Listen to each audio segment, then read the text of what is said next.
요한복음 14장 23절, 24절 말씀 읽겠습니다.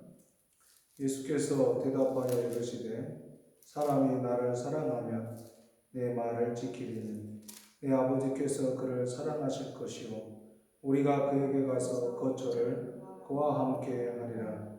나를 사랑하지 아니하는 자는 내 말을 지키지 아니하나니 너희가 듣는 말은 내 말이 아니요 나를 보내신 아버지의 말씀이니라.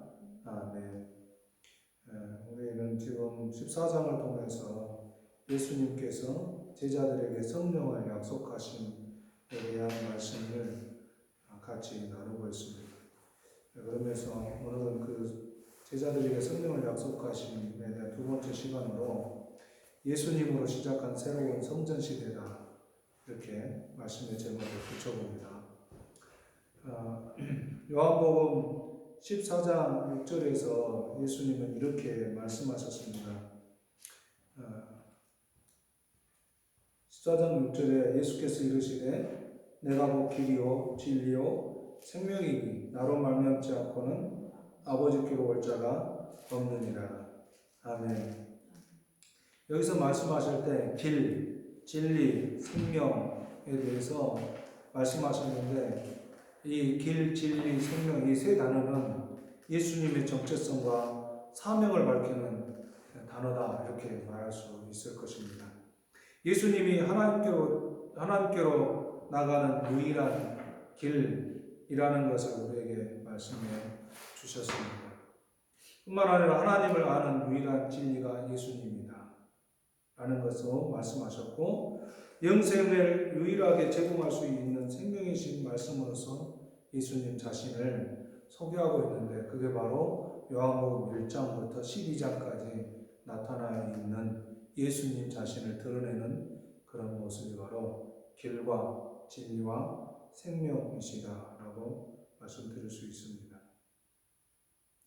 생명의 떡이시며 생명의 물이 되시는 예수님이 생명을 위해 자신의 목숨을 내어주신다고 이미 우리에게 선언하시고 말씀해 주셨습니다.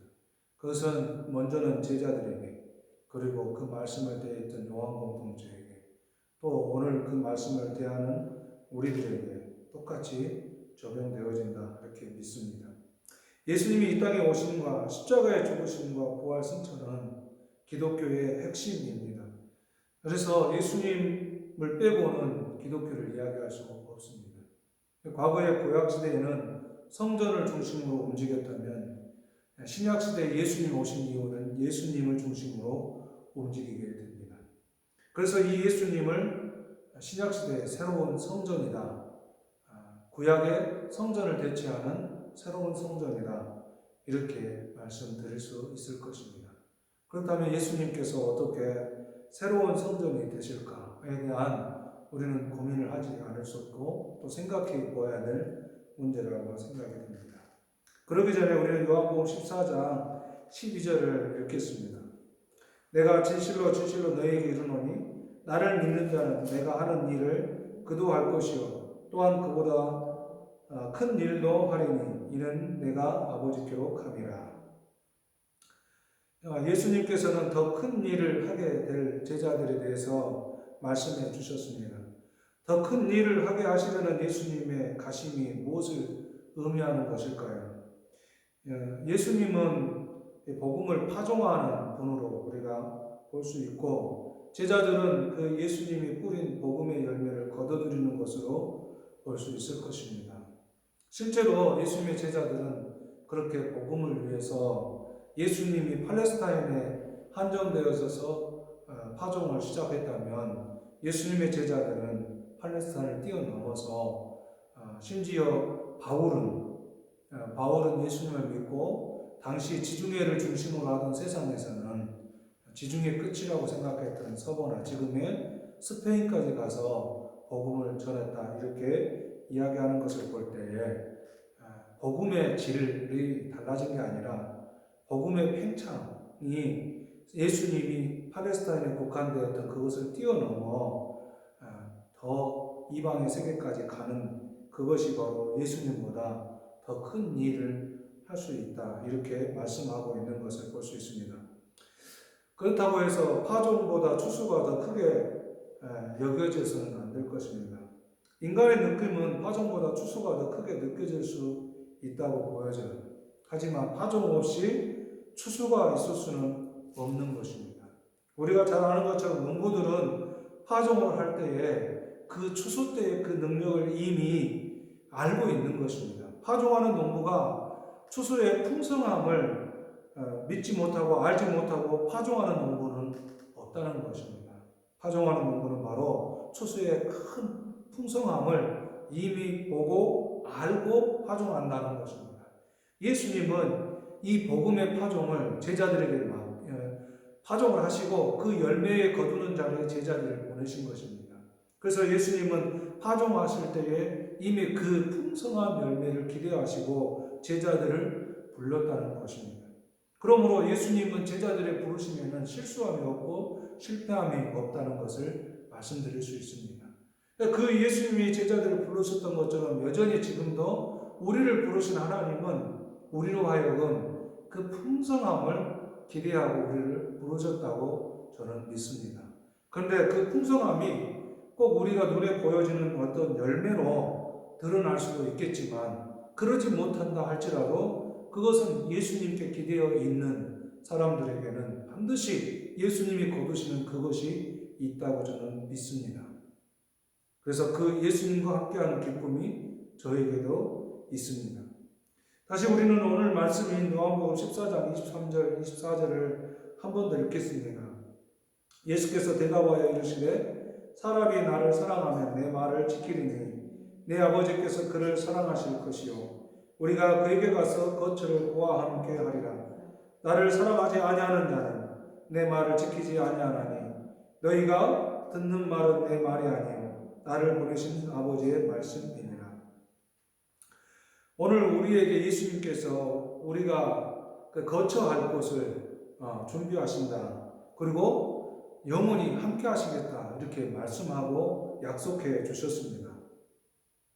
제자들이 혹은 사람들이 예수님을 진심으로 사랑한다면 그는 예수님의 말씀을 지킬 것이고 아버지께서는 그를 사랑하고 하나님 아버지와 예수님이 그 사랑과 거처를 함께 할 것이라고 밝히고 있습니다.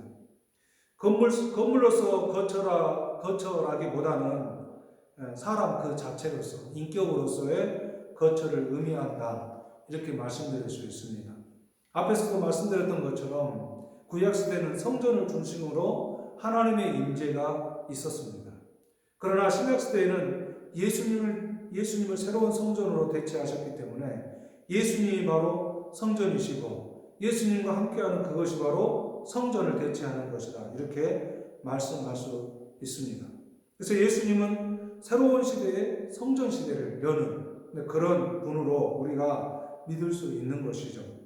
새로운 성전이신 예수님이 십자가의 죽으심과 부활 승천을 통해서 처소를 준비하시기 위해 가신다고 말씀하셨습니다. 여기서 처소라는 말이 헬라어로 모네라는 말입니다. 예수님이 말씀하시는 이 모네, 처소, 장소, 바로 그런 것이 어떤 곳일까? 어떤 곳을 의미할까? 이 모네는 어떤 것일까? 우리는 생각해보고 고민해봐야 되지 않을까요? 근데 제가 그 생각하고 고민하는 시간을 좀 덜어드리겠습니다. 결론적으로 말하자면 예수님을 믿는 이들인 제자들의 삶을 거쳐 삼으시겠다는 의미를 가지고 있는 말씀입니다. 예수님의 그 제자들이 바로 모네가 되는 겁니다. 예수님이 하나님과 아들이 함께하는 곳, 바로 그곳이라는 겁니다. 예수님을 믿는 제자들, 예수님을 따르는 제자들, 곧 지금 예수님을 믿고 따라가는 사람들이 바로 하나님의 임재가 있는 거처가 되는 것입니다. 성전을 대체하는 예수님과 새로운 시대를 열어가는 믿음의 사람들이 성전을 대체하는 바로 그 곳, 모네라고 말씀드릴 수 있을 것입니다. 이렇게 말씀드리면 성전을 대처하는 내 자신을 돌아볼 수밖에 없잖아요. 그러면 내 자신을 돌아보면 나는 어떤 존재인가? 나는 지금 어떤 모습인가? 성전의 모습으로서 합당한가라는 것을 고민하지 않을 수 없습니다. 물론 고민이 있겠지만 그럼에도 불구하고 예수 안에 있으면 우리는 이미 하나님께서 우리를 부르시고 예수님과 함께 우리를 거쳐 삼으시고 우리와 동행하십니다. 그런데 우리를 거쳐 삼으시고 우리와 동행하시는 그분은 어떻게 동행하시는가에 대해서 말씀하실 때에 예수님께서 뭐라고 말씀하셨냐면 16절에 내가 아버지께 구하겠으니 그가 또 다른 보혜사를 너희에게 주사 영원토록 너희와 함께 있게 하리라. 무엇을 말씀하시냐면 보혜사를 이야기합니다. 이 보혜사는 다른 말로 말하면 하나님의 거룩한 영이며 요즘 이제 두 글자로 표시하면 성령을 가리키는 말씀입니다. 한자말이겠죠. 성령 안에서 예수님을 구원의 주님이라 고백하며 그분을 받아들이며 살아가는 삶이 이미 하나님의 그 임재하시는 성전이다. 이렇게 말씀할 수 있을 것입니다. 예수님이 이 땅에 오실 때에 세례 요한이 증거를 하고 있습니다. 세례 요한이 어떤 증거를 합니까? 1장 32절에 이렇게 기록하고 있어요. 1장 32절을 읽겠습니다. 요한이 또 증언하여 이르되 내가 보면 성령이 비둘기같이 하늘로부터 내려와서 그의 위에 머물렀더라. 이 성령이 비둘기같이 임하실 때가 세례 요한이 예수님께 세례를 베푸실 때에 나타난 증거이기도 합니다. 그렇다면 성령이 임하시는 그 예수님의 모습이 어떻게 해서 성전을 대처하는 것일 것일까? 우리는 생각해 보아야 할 것입니다. 구약 성경을 다시 돌아보면 구약시대는 성전을 중심으로 움직였다고 말씀을 드렸습니다. 모세가 광야에서 성막을 세울 때에 성령의 임재를 상징하는 하나님의 영광의 구름이 성막에 가득 채워지게 됩니다. 출애굽기 40장 34절 35절의 말씀에 이렇게 기록하고 있죠. 구름이 해막에 덮이고 여호와의 영광이 성막에 충만하며 모세가 해막에 들어갈 수 없으니 이는 구름이 해막 위에 덮이고 여호와의 영광이 성막에 충만함이었으며 바로 여호와의 영광이 성막에 충만했던 것을 말씀하시는 것이 뭐냐면 바로 구름이 해막을 덮었다. 그렇게 말씀합니다. 그 해막을 덮는 구름으로 상징되는 게 뭐냐면 성령이에요. 성령님이 그 성막에 덮었다. 이렇게 이야기합니다. 그래서 하나님의 임재가 성막에 임하셨다. 이렇게 말할 수 있는 것입니다. 또한 다윗이 그렇게 소망했던 성전을 짓고 싶어 했죠. 그러나 다윗은 피를 너무 많이 묻힌 자였기에 하나님이 허락하지 않았습니다. 그리고 그의 아들 솔로몬이 성전을 완성할 수 있도록 다윗은 준비를 다 했죠. 그리고 성전을 솔로몬이 완성을 했습니다. 그때 봉헌할 때 같은 구름이 임하게 됩니다. 열왕기상 8장 10절 11절 보면은 제사장이 성소에서 나올 때의 구름이 여호와의 성전에 가득하매 제사장이 그 구름으로 말미암아 능히 섬기지 못하였으니 이는 여호와의 영광이 여호와의 성전에 가득함이었더라. 성령을 상징하는 영광의 구름이 모세의 성막에 그리고 솔로몬이 하나님 허락하셨던 솔로몬의 성전에 임했던 것을 우리는 말씀을 통해서 알 수 있습니다. 그런데 이 성령을 상징하는 구름이 아무데나 머물지 않았다는 것도 우리는 알게 됩니다.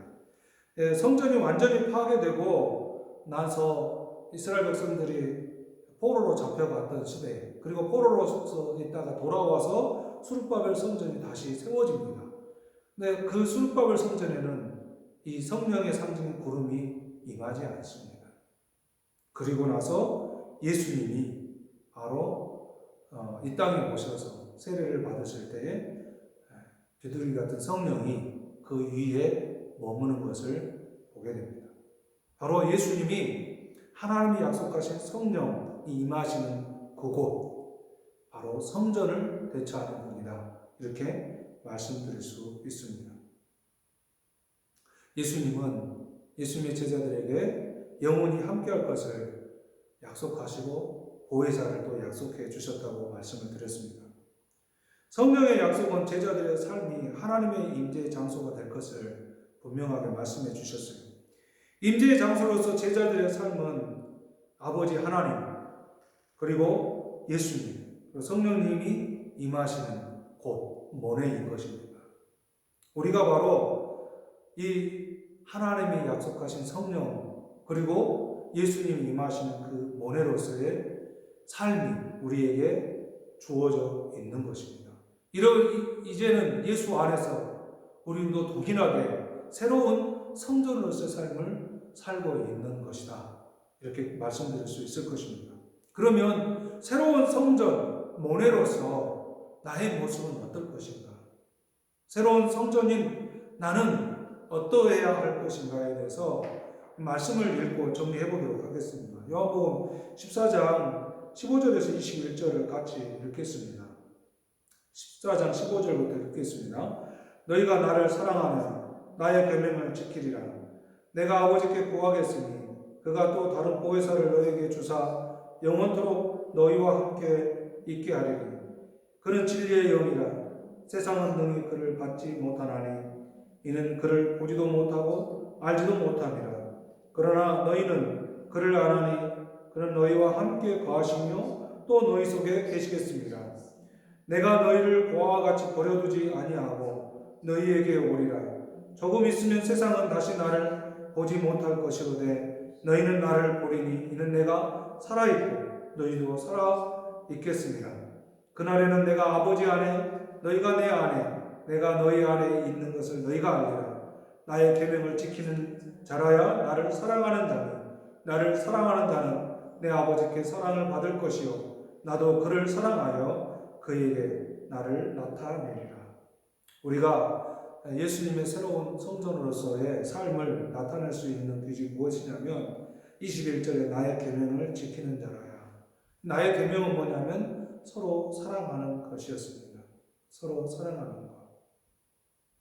과거의 성전은 사람들의 재물을 가지고 찾아와 제 스승과 새롭게 됨을 약속받고자 하는 사람들의 노력과 헌신 그리고 바치는 열정이 있어야만 했습니다. 왜냐하면 재물을 멀리서부터 가지고 와야 했기 때문이죠. 그러나 하나님은 예수님을 보내심으로써 사람들 가운데로 찾아오셨고 예수님이 희생과 헌신으로 사람들의 죄를 사하시고 함께 거하시기를 기뻐하신다고 우리에게 말씀해 주셨습니다. 예수님의 십자가의 죽으심과 제자들에게 약속된 성령을 예수님이 이 땅에 오시는 말 안 되는 것이 실현되어진 것처럼 거룩한 영이신 성령이 각 사람 속에 들어가 역사하는 거룩한 곳, 성전을 삼는 곳이 된 것을 믿으시기 바랍니다. 우리는 이제 예수 안에 성전을 대체하는 그 곳, 모내, 그 모내로서의 삶을 우리가 살아갈 수 있기를 주의 이름으로 축복합니다. 기도하겠습니다. 살아계신 하나님 아버지 감사합니다. 우리를 성전 삼으시니 감사합니다. 우리를 거처 삼으시니 감사합니다. 구약에는 성막에, 모세의 성막에, 솔로몬의 성전에서 구름 같은 성령이 임하셨고 신약시대에 예수님께 그 성령이 임하셔서 그 예수님으로 하여금 이 땅의 삶을 보이시고 말씀하시고 또 우리의 죄와 허물을 위해 십자가에서 못 박혀 죽어주시고 부활하시고 승천하심으로써 이제 우리에게 약속한 그 성령을 보내주시며 오늘도 그 성령께서 그 예수님을 나의 구원의 주님이라 고백하며 내가 성전됐음을 확신하고 확언하며 이제 다시 확인하여서 이제 믿음의 삶을 살기를 원하고 거룩한 곳 성전에서 삶을 살기를 원하는 그런 믿음으로 고백하게 해주시니 감사합니다. 이런 고백 위에 우리의 허락된 이 삶을 살게 하시고 하나님 아버지의 거처하는 곳, 예수님이 거처하는 곳, 성령님이 임하시는 그곳 되어 사는 저희들의 삶 되게 하여 주옵소서. 예수님 이름으로 기도하옵나이다. 아멘. 지금은 우리 주님 예수 그리스도의 구속의 은혜와 하나님 아버지의 사랑하심과 성령님의 역사하심이 이제 예수 그리스도와 함께 새로운 성전, 곧 성령이 임하시는 그곳이 되어 믿음의 삶을 살아가기를 원하는 하나님의 자녀들 가운데 영원히 함께 계시기를 간절히 축원하옵나이다. 아멘. 아멘.